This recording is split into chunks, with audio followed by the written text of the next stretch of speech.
नमस्कार, आप देख रहे हैं हल्ला बोल टीवी। मैं हूं नितेश तिवारी। कभी DM SP sir sir sir किया करते थे। आज जो है वही तेज प्रताप यादव को घंटों तक डीएम ने इंतजार करवाया, लेकिन मिले तक नहीं। क्या है पूरा मामला, हमें बताएंगे हल्ला बोल टीवी के editor in chief Deepak Sharma.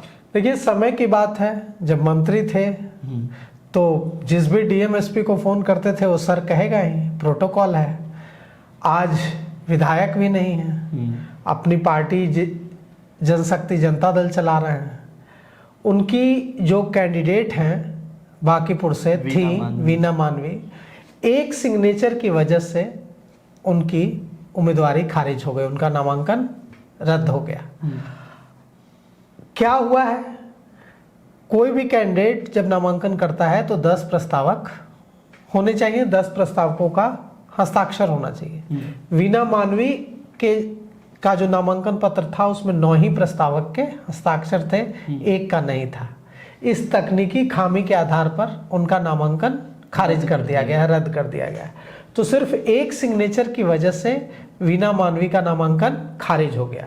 अब इसके बाद तेज प्रताप यादव और वीना मानवी पटना के डीएम से मिलने पहुंचे। पटना के डीएम से मिलने पहुंचे, दोनों काफ़ी देर तक इंतजार किया। तेज प्रताप यादव ने भी इंतजार किया, लेकिन डीएम से मुलाकात नहीं हो सकी और उसके बाद वे बाहर आए।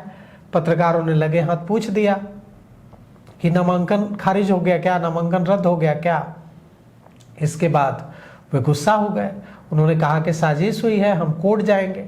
तो सवाल सिर्फ एक सिग्नेचर का है, एक सिग्नेचर ने पूरा खेल बिगाड़ दिया है। जब जांच की गई तो जांच के दौरान नामांकन पत्र में वीना मानवी, जो जनशक्ति जनता दल तेज प्रताप यादव की पार्टी की उम्मीदवार हैं, उन वीना मानवी का नामांकन रद्द इसलिए हुआ कि इसमें एक तकनीकी खामी आई। इसमें यह हुआ कि प्रस्तावक 10 प्रस्तावकों का हस्ताक्षर अनिवार्य होता है, लेकिन वीना मानवी के नामांकन पत्र पर 9 प्रस्तावकों का ही हस्ताक्षर मिला और इसी तकनीकी खामी के आधार पर स्क्रूटनी के दौरान पर्चा रद्द कर दिया गया।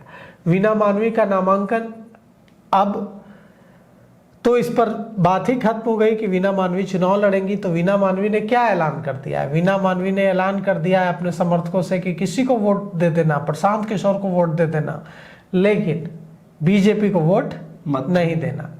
तो अब कितना वोट पड़ता वीना मानवी को, ये भी एक बड़ा सवाल है।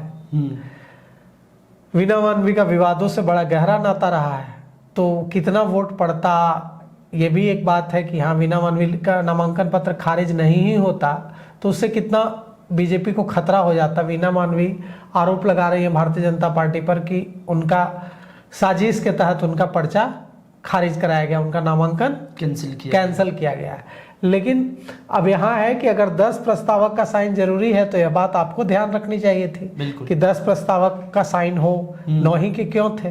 तो यह तो आपके तरफ से भी लापरवाही है। बिल्कुल। और जो नियम के मुताबिक है कि अगर 10 प्रस्तावक नहीं होंगे तो नामांकन जो है रद्द होगा, नामांकन रद्द हुआ है। अब इसको लेकर लगातार हंगामा हुआ है। वीना मानवी जब कल नामांकन दाखिल करने पहुंची थी तो वहां भी पुलिस पहुंच गई थी उन्हें गिरफ्तार करने के लिए। वीना मानवी को लेकर वहां भी हाई वोल्टेज ड्रामा हुआ था। वीना मानवी पुलिस को देखकर दौड़ने लगी थी, पुलिस ने उनको गिरफ्तार किया, फिर उनको बेल मिल गई। अब कुल मिलाकर के इस मामले का कम से कम फिलहाल पटाक्षेप हो गया है और वीना मानवी का नामांकन रद्द हो गया है। आपको क्या लगता है इस मामले पर, आप हमें कमेंट करके बताइए और देखते रहिए हल्ला बोल टीवी। शुक्रिया।